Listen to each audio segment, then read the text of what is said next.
بسم اللہ الرحمن الرحیم والصلاة والسلام علی رسولہ الکریم عزیزان اکرامی قدر بحمدہ تعالی آج سورہ النور کی آیت نمبر 21 سے لے کر سورہ نور کی تکمیل اور پھر اس کے بعد سورہ الفرقان اور سورہ الفرقان کے بعد سورہ الشعراء جو ہے وہ تلاوت ہوئی۔ سورہ النور جو ہے اس کے شان نزول کے حوالے سے صرف میں ایک اشارہ کر دینا ضروری سمجھتا ہوں کہ بالخصوص اس میں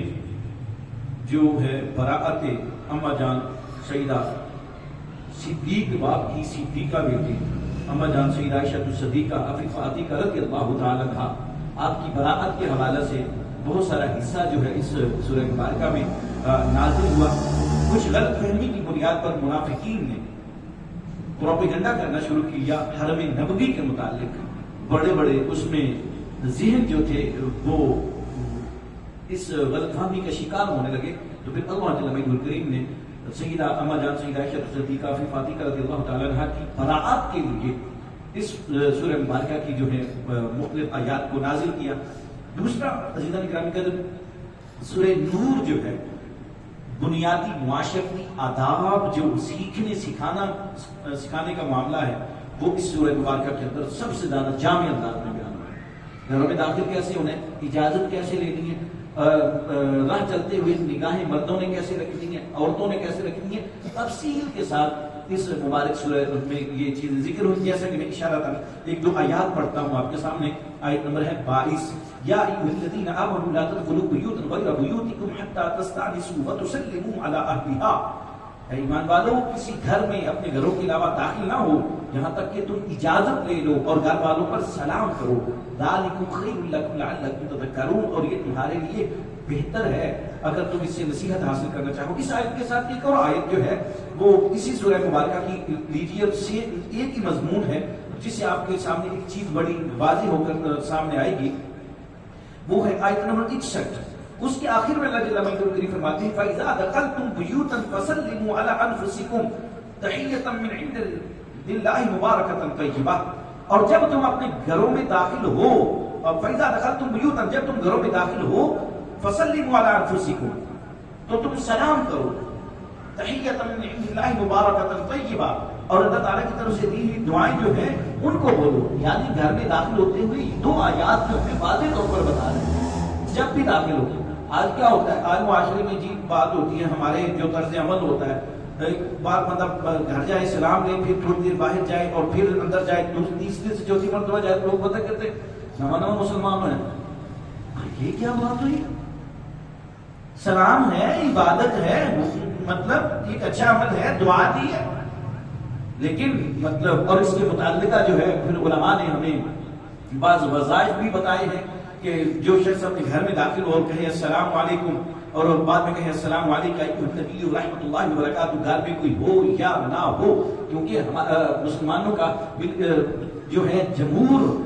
امت کا یہ عقیدہ ہے کہ حضور ہر گھر میں روحانی طور پر موجود ہوتے ہیں، حضور ہر گھر میں روحانی طور پر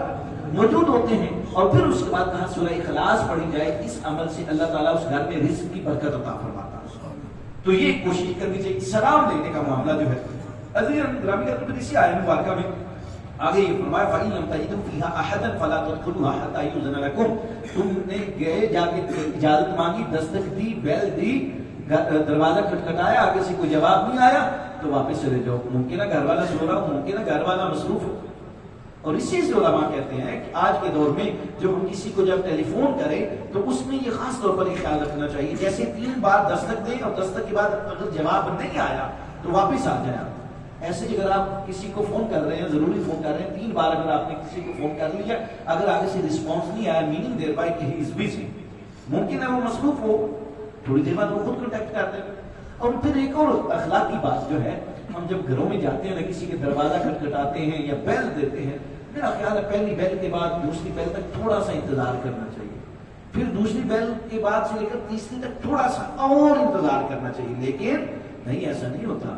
ہم تو جیسے ہی بیل جا کر دیتے ہیں، دروازہ کھٹکھٹاتے ہیں، ہم تو سمجھتے ہیں کہ اگلا بندہ مصروف تو ہمارے لیے ادھر بیٹھا ہوا تھا،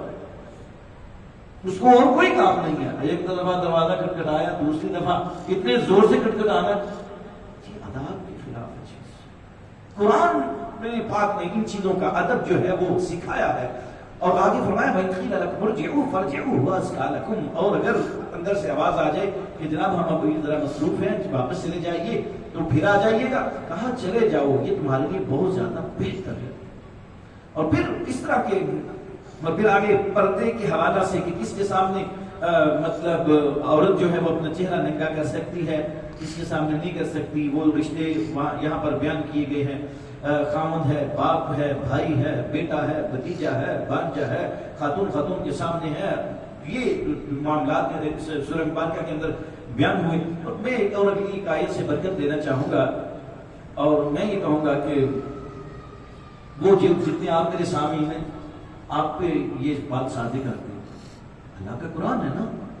تحدیث نعمت کے طور پر میں یہ عرض کر رہا ہوں، یہ جو آیات ہیں یہ آپ پر صادق آتی ہیں۔ فرمایا رجال لا تلہیہم تجارۃ ولا بیع عن ذکر اللہ واقام الصلاۃ وایتاء الزکاۃ، کچھ لوگ ایسے ہوتے ہیں کہ جن کو تجارت، ان کی گھریلو مصروفیت، کاروباری مصروفیت اللہ کے ذکر سے روکتی نہیں ہے، واقام الصلاۃ، اور نماز قائم کرنے سے، وایتاء الزکاۃ، اور زکات دینے سے۔ وجہ کیا ہے؟ یخافون یوما تتقلب فیہ القلوب والابصار، کہ ایسے لوگ جو ہیں اس دن سے ڈرتے ہیں جس دن دل اور آنکھیں پلٹ جائیں گی۔ اللہ رب العالمین بیان فرماتے ہیں، آگے جزا بھی بیان کر دی، لیجزیہم اللہ احسن ما عملوا ویزیدہم من فضلہ واللہ یرزق من یشاء بغیر حساب، تاکہ ان کے اچھے عمل کی اللہ تعالیٰ ان کو جزا دے گی۔ یہ عام طور پر جب بھی کوئی شخص پریفرنس دے، ادھر سے اذان آئی، کہا ٹھیک ہے کاروبار ہوتے رہیں گے، میں پہلے نماز پڑھوں گا، میں پہلے اللہ کی بات مانوں گا، ٹھیک ہے کاروبار باقی ہوتے رہیں گے، جیسے ابھی آپ ہیں ٹھیک ہے آپ بھی گھروں میں بیٹھ سکتے تھے۔ اور بھی جو اس وقت پوری دنیا میں لاکھوں فرزندان اسلام قرآن پاک سنتے سناتے ہیں، قرآن کریم کو سمجھانے کی کوشش کرتے ہیں، اور اللہ کے گھروں کو وقت دے رہے ہیں، اور ان کو پتہ ہے یار یہ گنتی کے دن گزر جائیں گے، تو اللہ رب العالمین فرماتے ہیں کہ ان کی جزا یہ ہے کہ ان کی اس عمل کے بدلے میں اللہ تعالیٰ ان کے اوپر اپنا فضل زیادہ فرما دے گا۔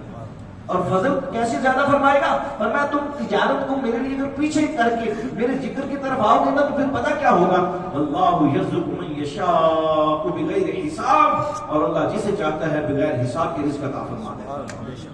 اور اس کوشش جو ہے وہ کرنی چاہیے، لیکن اس میں برکت جو ہے وہ اللہ جل مجدہ کریم کی طرف سے اگر ہوگی تو پھر وہ معاملات ہوں گے۔ جیسے گرامی قدر پھر اس کے بعد کچھ اگلی آیات میں کہ کن اوقات میں کسی کے گھر میں بندہ جا سکتا ہے، کن اوقات میں نہیں جا سکتا، اور پھر کس گھر میں بیٹھ کر آپ کھانا کھا سکتے ہیں، کہاں پر جو ہے آپ گھر کے اندر جا سکتے ہیں، کہاں پر آپ صرف ڈرائنگ روم تک رہ سکتے ہیں، یہ کچھ آداب جو ہیں قرآن کریم سورہ النور میں بیان کیے گئے۔ پھر اس کے بعد سورہ الفرقان بنیادی طور پر یہ جو کہ مکی صورت ہے، اور ایک نئے انداز سے اللہ جل مجدہ کریم نے کفار کو سمجھایا کہ میرے حبیب صلی اللہ علیہ وسلم کے اوپر نازل ہونے والی جو کتاب قرآن مجید ہے اس پر ایمان لانا ہی تمہاری کامیابی کی دلیل ہے۔ اور گرامی قدر پھر اسی مبارک صورت کے آیت نمبر 61 سے آیت نمبر 63 سے لے کر آیت نمبر 77 تک اللہ تعالیٰ نے اپنے خاص بندوں کی نشانیاں بیان کی ہیں، جن میں سے ایک دو میں جلدی پڑھ دیتا ہوں۔ وعباد الرحمن الذین یمشون علی الارض ہونا واذا خاطبهم الجاہلون قالوا سلاما، فرمایا رحمان کے بندے وہ ہیں وہ زمین پر جب چلتے ہیں تو بڑے آہستہ آہستہ چلتے ہیں، دھیمے انداز سے چلتے ہیں۔ واذا خاطبهم الجاہلون قالوا سلاما، اور جب وہ جاہلوں سے ان کی بات ہو جاتی ہے، بھیڑ ہو جاتی ہے، قالوا سلاما کہتے ہیں بھائی جانے دے۔ والذین یبیتون لربهم سجدا وقیاما، اور وہ اللہ کے حضور سجدے اور قیامت اور سجدے اور قیام کی صورت میں جو ہے راتوں کو بتاتے ہیں، اور کیا کہتے ہیں؟ والذین یقولون ربنا اصرف عنا عذاب جہنم ان عذابها کان غراما، بے شک مالک ہم سے جہنم کے عذاب کو دور کر دے، تو اس عذاب کو دور کرنے والا ہے۔ پھر کچھ مختلف دعائیں ایک دعا پر مختلف اور فضائل بیان ہوئے، میں پھر دعا پڑھ دیتا ہوں اور وظیفہ کے طور پر بھی اس کو ذہن میں رکھ لیجئے گا کہ والذین یقولون ربنا هب لنا من ازواجنا وذریاتنا قرۃ اعین واجعلنا للمتقین اماما، آیت نمبر 74۔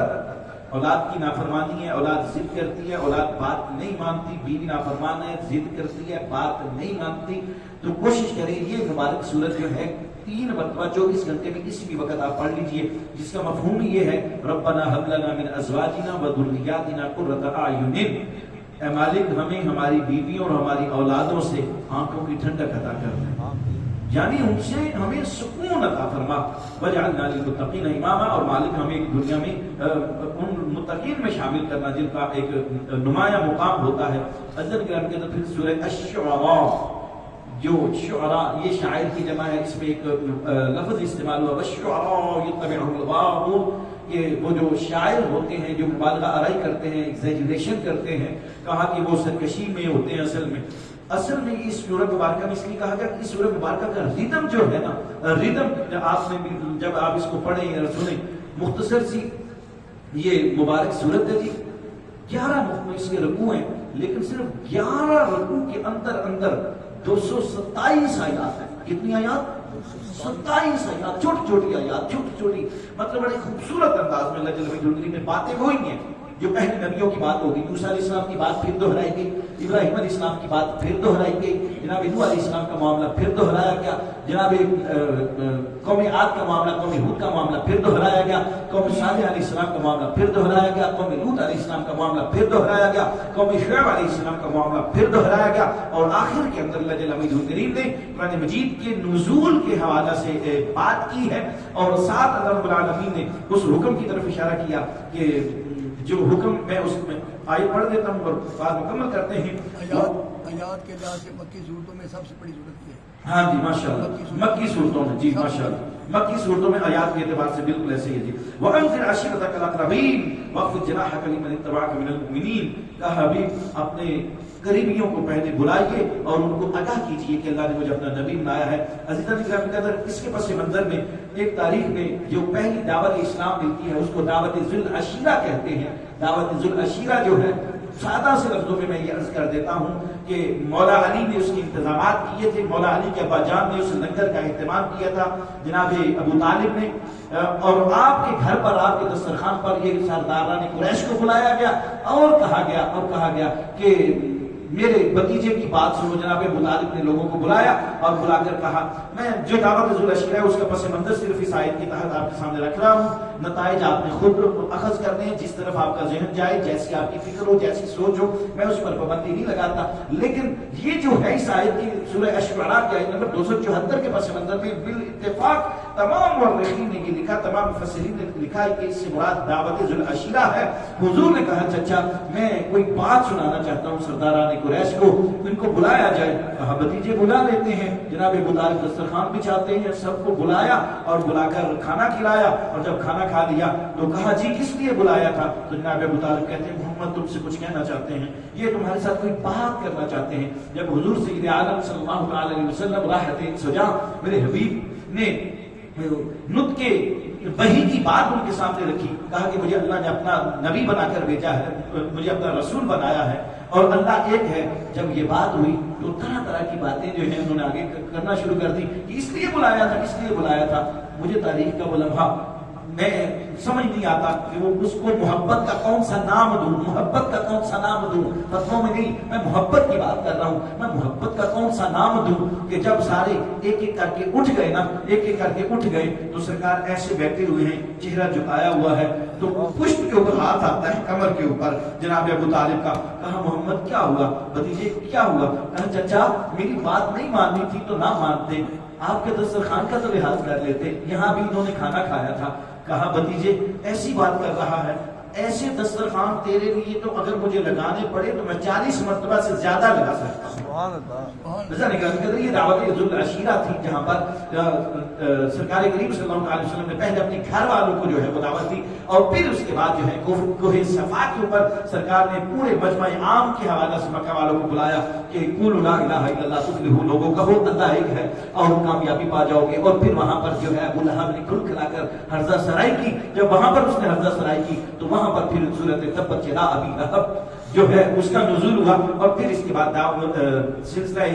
تبلیغ جو ہے سرکار صلی اللہ علیہ وآلہ وسلم کا پھر چلتا رہا اور آگے بڑھتا رہا۔ دعا یہ فرمایا کریں کہ اسلام کو اللہ تعالیٰ آج پھر پہلے جیسا غلبہ عطا فرما دے۔ حضرت علی نے کہا کہ میں حاضر ہوں